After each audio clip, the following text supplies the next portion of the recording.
Welcome to trade Mitra. Guys यहाँ पर मैंने आज निफ्टी का पूरा एनालिसिस डाल रखा है।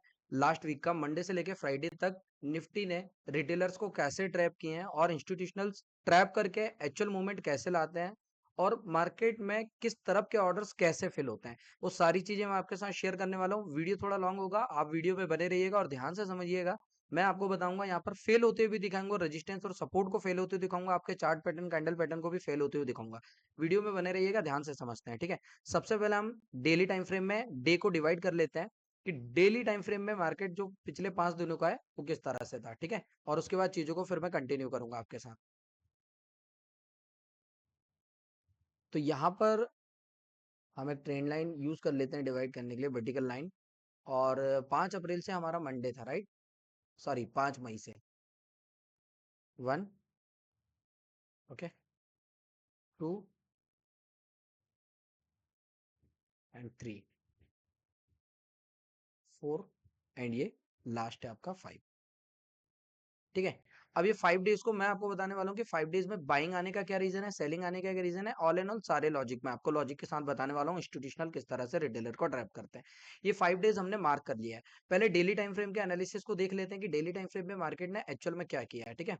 डेली टाइम फ्रेम में अगर आप देखेंगे तो पिछले कुछ दिनों से मार्केट गैप अप खुलते हुए रेगुलर अपसाइड पर चला आ रहा था।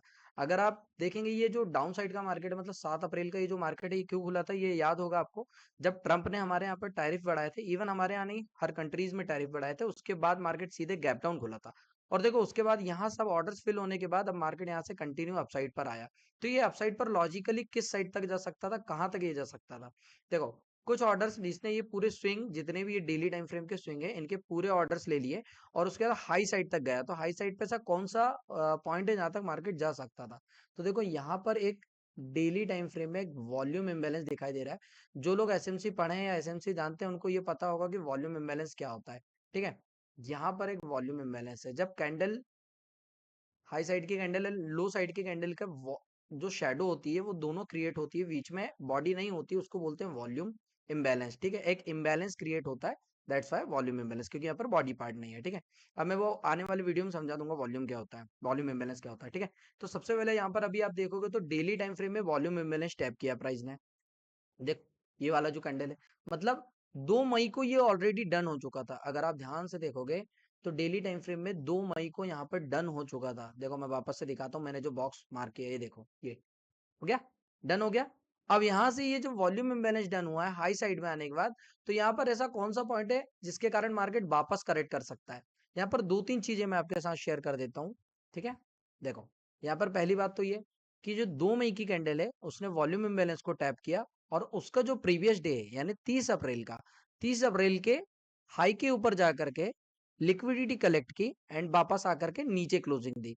क्या 30 अप्रैल के ऊपर क्लोजिंग हुई है डेली टाइम फ्रेम में? नहीं, 30 अप्रैल के नीचे क्लोजिंग हुई है। इसका मतलब ये हो कि मार्केट ने हाई साइड की लिक्विडिटी कलेक्ट की एंड मार्केट नीचे आके क्लोज हुआ, मतलब मार्केट नीचे जाने के लिए इंटरेस्टेड है। ओके, डेली टाइम फ्रेम का एनालिसिस यहाँ पे हमारा क्लियर हुआ 2 मई को। अब 2 मई को चीजें जब डन हो गई है तो मार्केट नीचे जाएगा। अब नीचे कहां तक जाएगा, डेली टाइम फ्रेम में ऐसा कोई पार्ट दिख रहा है क्या? चलो अभी डेली टाइम फ्रेम में इतनी जगह में कोई पार्ट नहीं दिख रहा, ऑलरेडी ये गैप इम्बैलेंस टैप हो चुका है। तो अब हम समझते हैं कि ये कौन सा पार्ट हो सकता है जिसके कारण मार्केट नीचे जाएगा। तो अब हम चलते हैं छोटे टाइम फ्रेम में, ओके। इन छोटे टाइम फ्रेम में मैंने जो आपको सारी मार्किंग कर रखी थी अलग अलग डेज की, वो मार्किंग अब आपके सामने है। एंड यहाँ पर ये बॉक्स दिखाई दे रहा होगा जो मैंने आपके सामने मार्क किया था वॉल्यूम इम्बैलेंस का, जब मार्केट डन किया था 2 मई को। ये देखो 2 मई को डन हो गया, ठीक है। अब 2 मई को ये चीजें डन हुई, मार्केट वापस नीचे आया। हम 5 तारीख से एनालिसिस करने वाले हैं, ठीक है। ये फ्राइडे का मार्केट है, अगर आपको याद होगा लास्ट वीक के। एंड करेंट वीक का जो मंडे था, मतलब 5 मई का। अब 5 मई का मंडे कैसे ओपन होकर के मार्केट अपसाइड पर गया, क्या लॉजिक था, वो मैं आपके साथ शेयर कर रहा हूँ। देखो चलो यहाँ पर कुछ देर के लिए फिर से हाइड करता हूँ। यहाँ पर देखो मार्केट कैसे खुला है मंडे के दिन, गैप अप खुला है। ये मंडे का मार्केट है, कैसे खुला है, ये गैप अप खुला है। गैप अप ओपनिंग हुई है, बहुत सारे, सबसे पहली बात तो ये बहुत सारे रिटेलर गैप अप ओपनिंग में यही हमेशा प्रिडिक्शन लगाते हैं या प्रिडिक्ट करते हैं कि मार्केट गैप फिल करने आएगा। और ऐसा भी नहीं कि गैप टैप, वो तो ये मानते हैं कि पूरा गैप फिल होगा, ठीक है। एंड जैसे ही आप देखोगे कि 2 कैंडल बुलिश हुई और 2 कैंडल बियरिश, ये 2 कैंडल बियरिश ने ये बताया कि मार्केट गैप, जो गैप अप खुला था वो गैप फिल करने के लिए जा रहा है। एंड देखो मार्केट ने अगेंस्ट ट्रेडर की साइकोलॉजी के हिट किया, मार्केट वापस अपसाइड पर चला गया। तो ये अपसाइड पर जाने का क्या लॉजिक था, पहले मैं वो आपके साथ क्लियर कर देता हूँ, ठीक है। मैं चलता हूँ यहाँ पर 15 मिनट के टाइम फ्रेम में। क्या 15 मिनट के टाइम फ्रेम में कुछ ऐसा पार्ट है जिसके कारण मार्केट ऊपर गया? चलो अगेन 30 मिनट के टाइम फ्रेम में। तो 30 मिनट के टाइम फ्रेम में ये लास्ट कैंडल है हमारे पास, ये लास्ट कैंडल, ये एक ऑर्डर ब्लॉक 30 मिनट का है। ठीक है, जो लोग एसएमसी जानते हैं उनको ऑर्डर ब्लॉक पता होगा। इंस्टीट्यूशनल मैं आपको बता देता हूँ, ऑर्डर ब्लॉक का मतलब ये होता है कि इंस्टीट्यूशनल अपने यहाँ पर ऑर्डर ब्लॉक करके रखते हैं, फिल करके रखते हैं कि जब मार्केट जैसे नीचे गया था, यहाँ से जो मार्केट डाउन साइड पर गया, अब ये जो डाउन साइड पर आया तो इंस्टीट्यूशनल ने सेल किए होंगे, तो जरूरी है कि 1000 करोड़ की सेलिंग की तो 1000 करोड़ के ऑर्डर लग गए हो। अगर 1000 करोड़ के ऑर्डर प्लेस किए तो हो सकता है 200-250 करोड़ के ऑर्डर उनके छूट गए हो। तो जो ऑर्डर छूट जाते हैं उसके लिए प्राइस वापस आता है, उन ऑर्डर को कलेक्ट करता है, उसी को ऑर्डर ब्लॉक बोला जाता है। ठीक है, स्विंग की लास्ट कैंडल ऑर्डर ब्लॉक होती है। हम एसएमसी सीखेंगे जब सारी चीजें समझ लेंगे, बट अभी के लिए आप समझो। तो ये ऑर्डर ब्लॉक वाली कैंडल मैंने मार्क किया। ठीक है, इसको मैं नाम भी दे देता हूँ ओबी, ये ना ऑडियो ऑर्डर ब्लॉक है। ठीक है, अब ये एक ऑर्डर ब्लॉक है। एक सेकेंड मैं इसको मिनट में कर लेता हूँ ताकि कंफ्यूजन ना हो।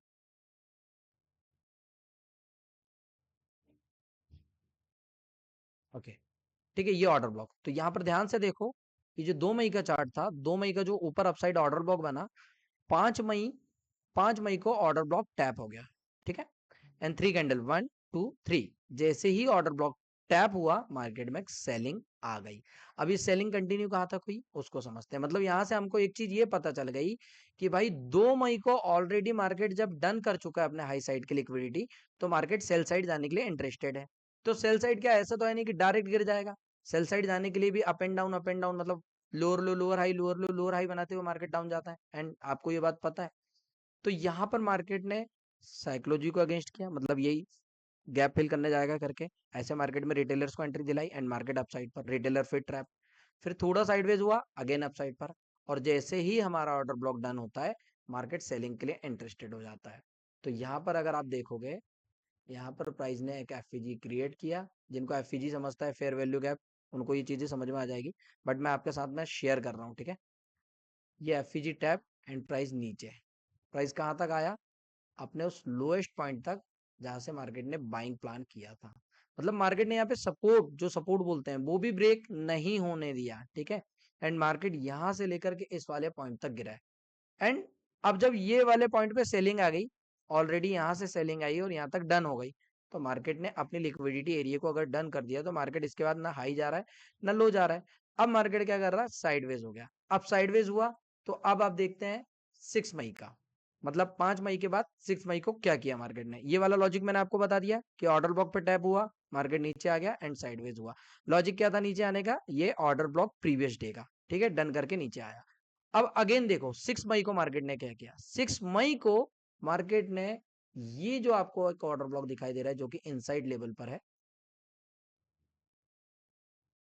ये ये ऑर्डर ब्लॉक को हिट किया अगेन। अब 6 मई के चार्ट में जो कैंडल है वो 5 मई के ऑर्डर ब्लॉक को टैप करती है एंड फिर अगेन सेलिंग आ जाती है। अब मार्केट में फिर सेलिंग कंटिन्यू बरकरार रही, और कहां तक रही ये भी मैं आपको बता देता हूँ। याद है आपने 5 मई को गैप गैप जो गैप क्रिएट था, उस गैप इम्बैलेंस को पूरा मार्क कर रखा था। तो देखो गैप इम्बैलेंस पे मार्केट कंटिन्यू चलता रहा। अगर आप ध्यान से देखोगे तो यहाँ पर गैप इम्बैलेंस पे मार्केट चलता रहा। तो जो 5 मई को जो गैप अप खुला था उसका गैप कब फिल हुआ, 6 मई को। और होना भी क्यों जरूरी था, क्योंकि ऑलरेडी लिक्विडिटी डन हो गई।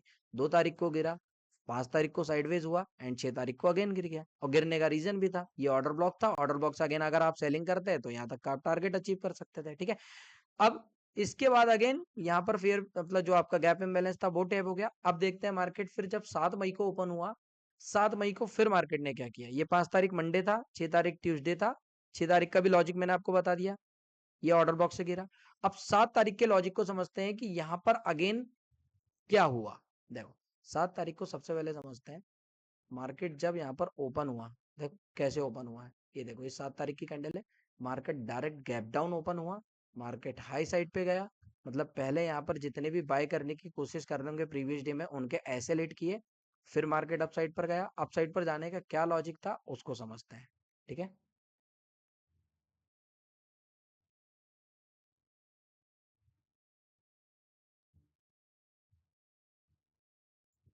किसी किसी को ये चीजें समझ में नहीं आ रही होगी, आई कैन अंडरस्टैंड, बट जो एसएमसी समझते हैं, जो ऑर्डर समझते हैं, जो ऑर्डर ब्लॉक एफईजी को समझते हैं, उनको ये चीज समझ में आ रही होगी।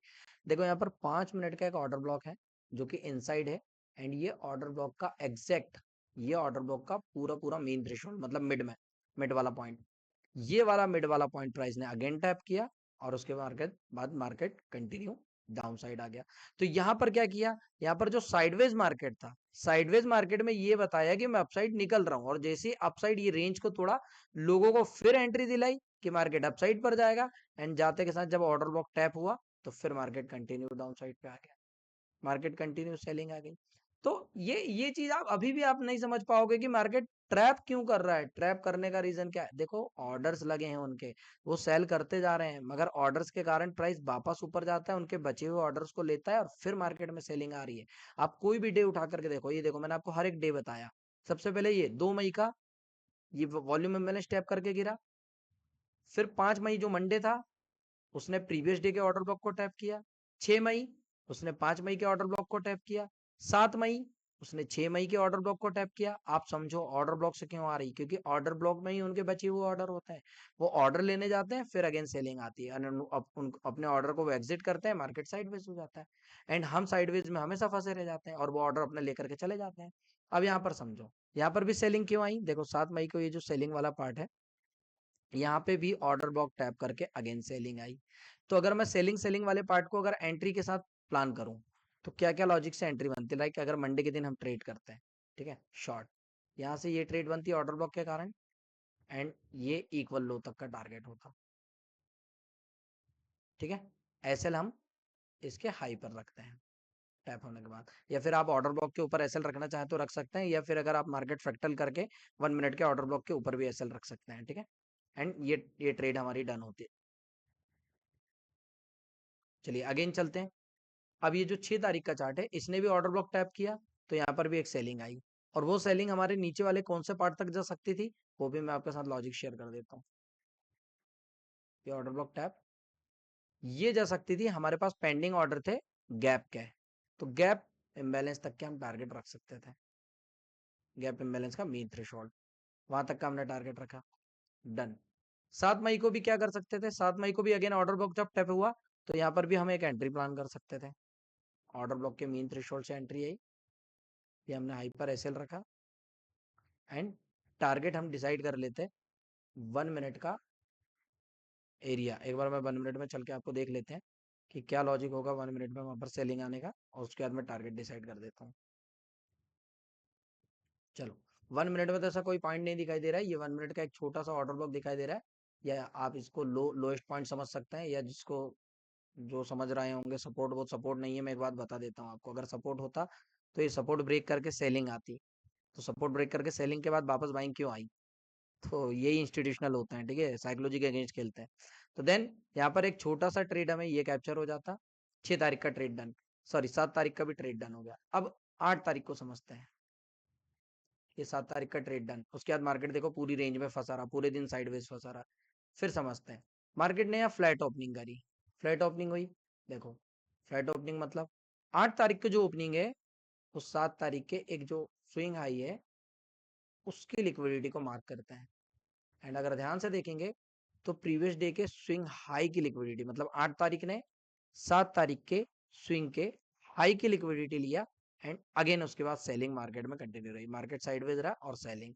तो ये सेलिंग वाला पार्ट कहां तक जा सकता था, अब फिर से समझते हैं, प्रीवियस डे के वीक, ये वीक ऑर्डर ब्लॉक है, लोएस्ट पॉइंट तक, तो ये वाली ट्रेड भी हम कैप्चर कर सकते थे। प्रीवियस डे के हाई के ऊपर हम एसएल रख लेते हैं, लाइक कुछ इस तरह से, एंड ये सेलिंग वाला पार्ट हमारा उस दिन भी डन हो जाता है। अब उसके बावजूद और सेलिंग आने का लॉजिक भी मैं आपको बता देता हूँ, उसके बावजूद भी और सेलिंग आने का क्या लॉजिक हो सकता है, चलो उसको समझते हैं।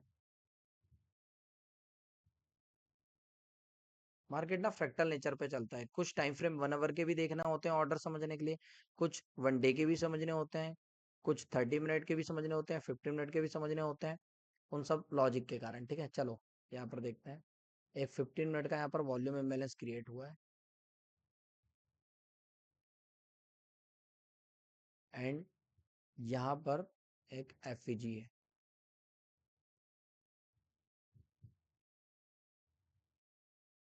जो एसएमसी समझते हैं उनको ये ऑर्डर समझ में आ रहे होंगे। इस तरह से ये वाली ट्रेड में हम कैप्चर कर सकते थे। पहला टारगेट यहाँ तक रख सकते थे एंड सेकंड टारगेट यहाँ तक, मिड वाले पार्ट तक। चलो ये ट्रेड हमारी कैप्चर। अब उसके बाद मार्केट ने क्या किया, फ्राइडे के दिन देखो मार्केट गैप डाउन ओपनिंग किया। पहली कैंडल का ना हाई ब्रेक हुआ ना ब्रेक हुआ। मैं देखो मैं कैंडल नहीं बताता हूँ, मैं कैंडल के हिसाब से ट्रेड नहीं करता हूँ। मैं आपको ये बताना चाह रहा हूँ कि ना तो डे हाई ब्रेक हो रहा है ना डे लो ब्रेक हो रहा है। मार्केट डे हाई और डे लो के बीच में ही चलता रहा। इसका मतलब क्या है, ना तो मार्केट ने ऊपर के ऑर्डर्स फिल किए हैं ना तो मार्केट ने नीचे के ऑर्डर्स फिल किए हैं।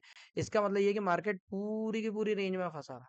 अब रेंज के बाद अगला जो अगले मंडे हो सकता है उसका भी मैं एक बार एनालिसिस आपको बता देता हूँ कि क्या हो सकता है संभावना। ठीक है, ये मेरा देखो कोई रिकमेंडेशन नहीं है, ये जस्ट एक एनालिसिस है जो मैं आपके साथ शेयर कर रहा हूँ। मतलब कि ये चीज हो सकती है मार्केट में उस दिन। चलो मंडे के दिन क्या हो सकता है समझते हैं। तो 1 आवर के ऑर्डर्स को भी देख लेते हैं।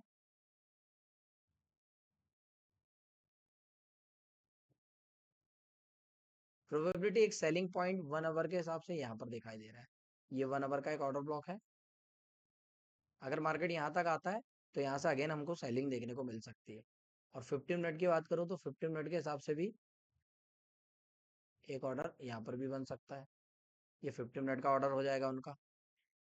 एंड 5 मिनट के स्विंग में भी अगर कोई ऑर्डर्स होंगे तो वो भी मैं आपको बता देता हूँ। एंड लास्ट ये ऑर्डर ब्लॉक। ठीक है, तो 5 मिनट का ऑर्डर ब्लॉक, 15 मिनट का ऑर्डर ब्लॉक, ये 1 आवर का ऑर्डर ब्लॉक। अब यहाँ जाकर के कौन से वो कारण होते हैं जिनके कारण मार्केट में वापस सेलिंग आती है, उसको हमें 1 मिनट के मार्केट स्ट्रक्चर शिफ्ट में देखना होता है। अब ये चीज शायद आप रिटेलर को समझ ना आए, बट जो एसएमसी जानते हैं उनको ये चीज समझ में आ जाएगी। तो मैंने सारे लॉजिक के साथ आपको ये ट्रेड बता दी कि यहाँ पर मंडे के दिन इस तरह से ट्रेड बनती, Tuesday, Wednesday, Thursday, Friday. But मेरा लॉजिक ट्रेड बताना नहीं है, मेरा लॉजिक है कि रिटेलर को ट्रैप कैसे किया जाता है। मैंने आपको बताया, ये देखो गैप अप खुला, हल्की सी डाउनसाइड सेलिंग दिखा करके रिटेलर को ट्रैप किया, मार्केट ऊपर चला गया, फिर बाद में सेलिंग आई, साइडवेज हो गया। दूसरे दिन मार्केट गैप अप खुला, डी हाई की लिक्विडिटी लिया, सेलिंग आई, गैप इम्बैलेंस तक का टारगेट दिया, फिर साइडवेज हो गया। अगेन फिर ऑर्डर ब्लॉक टैप किया, डे लो की लिक्विडिटी लिया एंड फिर साइडवेज हो गया। अगेन फ्लैट ओपनिंग हुई, मार्केट ने फ्लैट ओपनिंग किया, प्रीवियस डे का स्विंग हाई का ऑर्डर लिया और मार्केट में फिर सेलिंग आई। और इस सेलिंग आने का लॉजिक नीचे कौन सा लॉजिक था, क्या था, मैं आपको बता देता हूँ। ये पूरी रेंज, ये जो पूरी रेंज बनी हुई है, मतलब इसके ऊपर जितनी भी रेंज है, ये पूरे जितने बाय के ऑर्डर डल रहे होंगे उनके स्टॉप लॉस खा लिया मार्केट ने। ये 1 आवर की एफईजी एंड ऑर्डर ब्लॉक पर, एंड मार्केट दूसरे दिन साइडवेज। अब तीसरे दिन मंडे के दिन प्रोबेबिलिटी ये होना चाहिए कि मार्केट यहाँ से 24,000 जो चल रहा है, 24,346 या फिर 350 एंड 422, ये तीनों में से किसी एक ऑर्डर को लेकर के वापस सेलिंग को कंटिन्यू करना चाहिए। ये संभावना है। ठीक है, इसके अलावा और भी ऑर्डर ब्लॉक्स हैं, और भी एफईजी हैं, बहुत सारी चीजें हैं। डेली टाइम फ्रेम की होती है, 1 आवर में होती है, वीकली होती है, मंथली होती है, 5 मिनट 15 मिनट में ऑर्डर ब्लॉक एफईजी होते हैं। तो खाली ऑर्डर ब्लॉक एफईजी की बात नहीं है, इस पे volume imbalance, gap imbalance, liquidity, day high day low, swing high swing लो, सब में लिक्विडिटी होती है। तो वो अपनी लिक्विडिटी से ही ऑर्डर फिल करते हैं। लाइक अगर जैसे कुछ इस तरह से समझो, देखो जैसे मान लो कि यहाँ पर ये 2 मई के बाद यहाँ से बाइंग आई। अब ये बाइंग जिन्होंने किए होंगे उनके ऑर्डर यहाँ से बाय होंगे, तो यहाँ पर उनके स्टॉप लॉस कहाँ लगेंगे, लो के नीचे।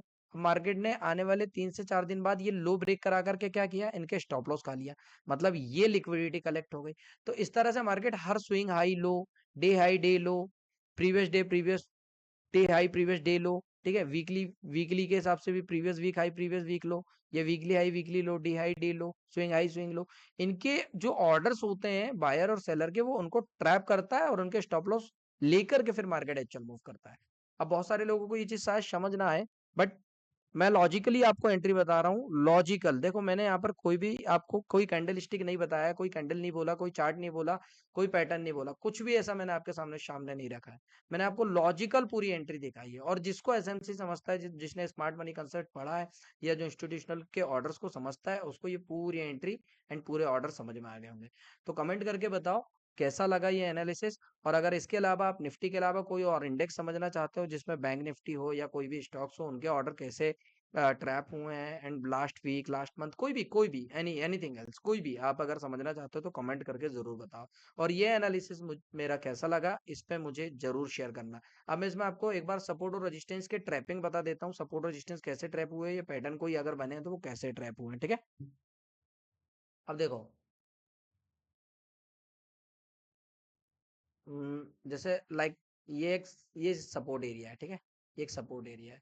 प्राइस दूसरे दिन सपोर्ट पर ही ओपन हुआ था, देखो। तो मार्केट ने सपोर्ट को ब्रेक किया और ब्रेक करके कंटिन्यू नहीं किया। देखो यहाँ कंटिन्यू हुआ क्या, यहाँ डाउन आया क्या, नहीं। 5 मई का जो सपोर्ट था, 6 मई को जब ब्रेक हुआ तो सपोर्ट ब्रेक हुआ के सेलिंग क्यों नहीं आई, नहीं आई। यही तो ट्रैपिंग है, मार्केट साइडवेज हुआ, ऊपर के ऑर्डर लिया एंड सेलिंग आ गई। अब ये पार्ट अगर किसी को पता होगा, रेंज मैनिपुलेशन एक्सपेंशन, तो वो इस चीज को समझ जाएगा, ठीक है। अगेन दूसरे दिन यहाँ पर सेलिंग आई तो मार्केट ने हाई क्रिएट किया है एंड मॉर्निंग में जो लो क्रिएट किया था, ना तो हाई ब्रेक हुआ ना तो लो ब्रेक हुआ, मार्केट अगेन साइडवेज हो गया, ठीक है। हम इसी के इंटरनल रेंज में फंस सकते थे। अब उसके बाद मार्केट ने क्या किया, देखो मार्केट अपने रेजिस्टेंस एरिया को ब्रेक किया, ये देखो। जैसी मार्केट में ये ओपनिंग हुई है फ्लैट, प्रीवियस डे के हाई की लिक्विडिटी लिया, यानी ब्रेकआउट करा करके क्या किया, ब्रेकआउट इस लेवल से ब्रेकआउट कराया तो लोगों को लगता है कि बाय साइड पर एंट्री बनेगी, बट बाय साइड का ऑर्डर्स लेकर के मार्केट फिर सेलिंग कंटिन्यू कर दिया। सेलिंग किया, हल्का सा यहाँ पे रेंज बनी और उसके बाद ट्रेड कंटिन्यू। हाँ यहाँ पर ऐसा हो सकता है कि कई बार अगर आप ट्रेंड लाइन वगैरह से कर रहे हैं तो लोगों को लगेगा कि यहाँ पर ट्रेंड लाइन ब्रेक हुई है, ये रिटेस्ट हुआ है, उसके कारण ये एंट्री मिली है ना। ऐसा कुछ भी नहीं है कि ट्रेंड लाइन ब्रेकआउट ये वो, मैं आपको लॉजिकली एंट्री बता रहा हूँ कि यहाँ पर ऑर्डर्स थे, ऑर्डर्स लिक्विडिटी कलेक्ट हुई, मार्केट रेंज में फंसा एंड मार्केट कंटिन्यू आ गया। कई बार आपके पैटर्न इसमें चलते हुए दिखाई देते हैं, क्योंकि पैटर्न भी कभी कभी चलते दिख जाते हैं, मतलब 10 में से 3 बार 2 बार 4 बार, इसलिए कि रिटेलर को लगे कि पैटर्न चलते हैं, दैट्स वाई। नहीं तो अगर रिटेलर अगर के खिलाफ में सारी चीजें हमेशा ही होंगी, पैटर्न बिल्कुल भी नहीं चलेंगे, कैंडलस्टिक बिल्कुल भी काम नहीं करेगा, तो फिर यहाँ पे रिटेलर्स को लगेगा कि मार्केट बेकार है, तो फिर ऑर्डर भी फिल नहीं होंगे इंस्टीट्यूशनल के। इसलिए कभी कभी पैटर्न वगैरह बन जाते हैं और चलते हुए दिखाई देते हैं, मगर ऑर्डर से ही मार्केट चलता है और इंस्टीट्यूशनल के ऑर्डर से मार्केट चलता है, ये बात मैं आपको बता देता हूँ, ठीक। तो इस तरह से सपोर्ट और रेजिस्टेंस पे मार्केट काम करता है। अब ये पूरा एक सपोर्ट एरिया, ये भी है, ये जो ब्लैक वाली लाइन है, फिर मार्केट ने इसको कैसे ब्रेक किया।